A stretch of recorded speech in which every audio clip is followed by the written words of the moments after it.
So, hello everyone, welcome to my new video. So today in this video, I will discuss with you all about a very important topic that we all should know as an optometrist because daily we are dealing with the patients who are having significant difference in the astigmatism, refractive error, or they are having cataract, and for that purpose, you have to do one basic common investigation that is known as SKN. So today I will discuss with you all about the SKN report interpretation with properly. Okay. So for that, I made one presentation. So let's I do the screen share. Yes,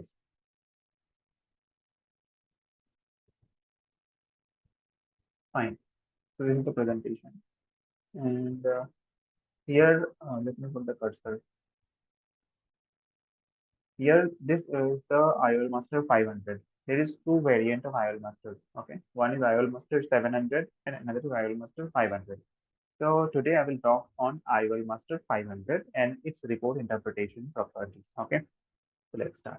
So before starting the presentation, I would like to name about Sir Harold Ridley, who was the first person who implanted the intraocular lens inside the eye.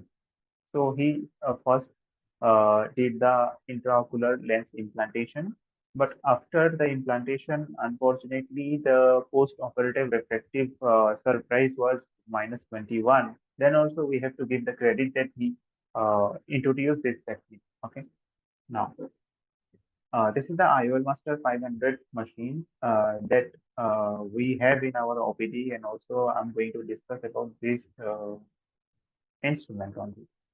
If I talk about other type of SKN machine, then you will have Lenster, IOL Master 700, or you will also have uh, ultrasonic SKN.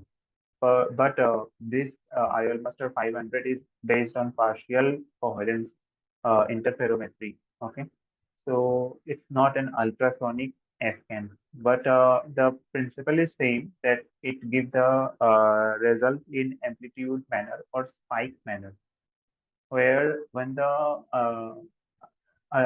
interferometer wave actually travel through the ocular structure, then in every border, like here cornea, anterior posterior border, lens, anterior posterior border, and in the retina, it will create spikes when it reflect back again. Okay, and that spike different. What's the distance between these spikes? And depending on that, the length is actually calculated. So here it is expressed in amplitude scan or it convert in spike manner. It is also used to see the exile length of the eye, what is the exile length of the eye, and also it is used to see the astigmatism. What is the amount of astigmatism?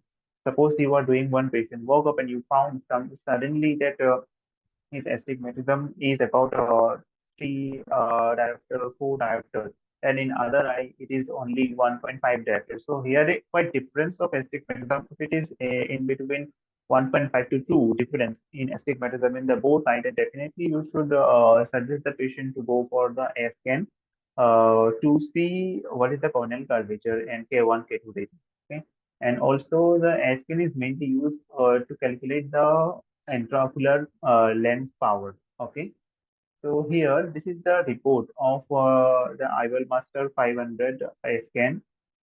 Here you can see here I have already written this IOL Master 500 based on partial coherence interferometry. And here in this reading, I will going to tell you each and every term used here like AL, K1, K2, everything. And then we will go to the lens selection part. Okay. So here the AL means axial length of the eye. So axial length means how much long your eye is. Normally the length of the eye is about 24.4 millimeter. If it is more than that, then eye will be myopic. That means the person need to put what to say uh, minus lenses or concave lenses. And if the eye is smaller than 24.4, then the eye will be hypermetropic. That means light rays will get focused behind the retina. And here the person need to place or use the convex lenses or plus lenses. Here another thing like K1 and K2. So K1 indicate the flattest curvature of the cornea and K2 indicate the steepest curvature of the cornea. And R slash AC is the refractive spherical equivalent value. Here, if I see here, axial length is 22.4 K2 That means the person is hypermetropic. Okay. And K1, K2, here you can see it is the flat meridian is 45 and steep is 46. And here refractive spherical equivalent is 45.86 diopters. So it is refractive spherical equivalent is the uh, overall gross idea about what is the amount of refractive error in the eye, and this is the amount of surrender here minus 0.74 at 40 degree. ACT is the AC depth. It is 2.6 mm, so it's very normal. So AC depth, the normal range is in between 2.5 to 3. So in that range, it is normal. If the AC depth is less than that, it is indicating shallow AC. So shallow AC people are more in the risk of developing glaucoma, such kind of things. And if the AC depth is more than 3, then it is indicating that the person is affected or it is pseudo-affected. Here, one thing that you can see here, every time whenever you are doing the scan, don't forget to put the status of the eye. Status means whether the eye is pseudophakic or aphakic or phakic eye. You have to put all the detail properly, because depending on the status of the eye, machine will calculate the what is happening and what can be the lens. So here, the patient is pseudophakic. PMMA lens is put as an intraocular lens in the right eye, and in the left eye, it is phakic. So patient came for left eye cataract surgery. Okay, and then you have to put a proper formula to calculate the IOL power properly. So here there is a wide variety of formula are there depending on the axial length of the eye. If the eye axial length is less than 22, then definitely you should go for the Hopper Q formula. If the axial length is in between 22 to 26 something, so definitely you should go for the SRKT. So SRKT formula is the most widely used formula. Previously, SRK formula was used, but it is the advanced version of SRK formula. So this is most widely used because it is quite useful for short eye as well as long eye. So this SRKT formula is mostly used nowadays. Now, if I see here, then in the SN report also, you can see there is lot of IOL power are given. Okay. So what lens you need to select? It depends on the surgeon also that what they have selected. Here you can see that 20 diopter IOL power, ultimately it will lead to post surgical refractive outcome will be in hypermetropia. So we don't accept this kind of refractive error after cataract surgery, because definitely if the patient became hypermetropic after putting the IOL, then he will have difficulty to see the near very well, much.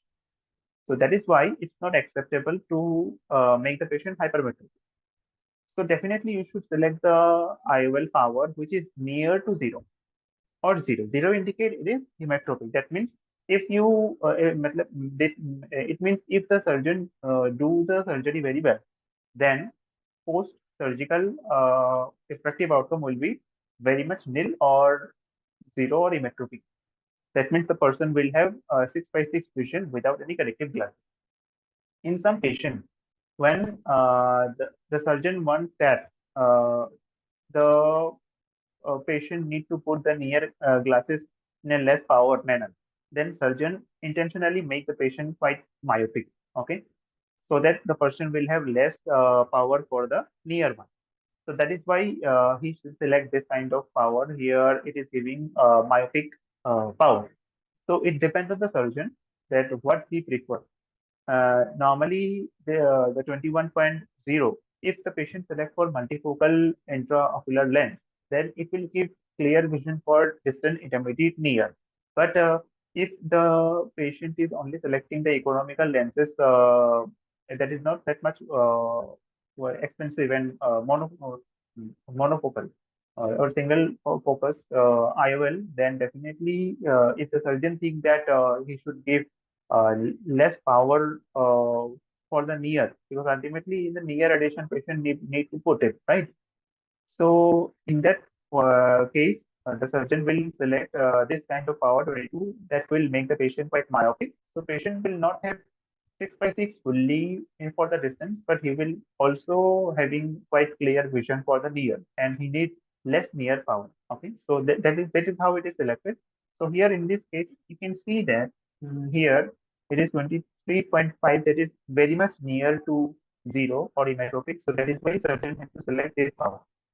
But he will not go to hypermetropic side if the surgeon wants that the patient will have less difficulty for the near after post operative reconstruction. Then he can make the patient quite myopic. Otherwise, select the lens which is near to zero. So this is how intraocular lens is actually selected. Now this is the lens picker. Many of the time it happens that surgeon need to put the IOL lens, and mistakenly they put another one. So definitely they should see the practical value here, so whether it is given correctly or not, and also the serial number. And another thing they need to see is the A constant value, that is 118, because this A constant value is different for different patient, as well as the optical value. It should be checked very well. Okay. And so that's all, friends. Thanks for my. Please don't forget to like me and subscribe to my channel. I hope this video helps you out. It gives you brief idea about the SKM report interpretation. Thank you so much for your time.